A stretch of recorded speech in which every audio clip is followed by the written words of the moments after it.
I called the Coast Guard and just said, "Mayday, mayday, mayday, burning boat, burning boat, burning boat, we're abandoning ship." I told them that, I was getting into my dinghy, I had my life jacket on. I believe I relayed my coordinates 3 times, my mayday 3 times, burning boat 3 times, and my, the boat's name 3 times. And, at first when I started to get off the boat, I still didn't even know that my call got out. I was so far out, I didn't hear a response yet. Next thing I know, I looked up and saw the orange and white helicopter, and I almost jumped in right then and started swimming towards it.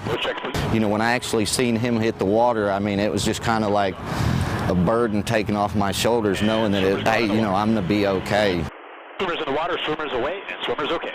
Clear to move back at left 10. As I was getting closer and closer, it was just like it was more and more relief that, hey, I'm getting further and further away from this ocean, and every inch it went up, I was just getting happier and happier, and as soon as I got in, they were like, "Don't get out of the basket." Man, I almost jumped out of the basket and, was just grabbed onto a chair. And horse.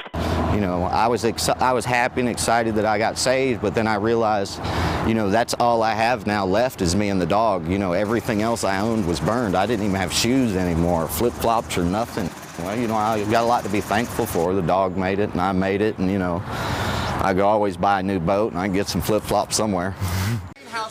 Everybody was real nice and real friendly and compassionate and caring. And then when I came back today and, actually got to meet the people, it was very heartwarming, to know that these people come and do their job just to, come get people like me that, made bad decisions, or even that didn't make bad decisions, that just had misfortune out there.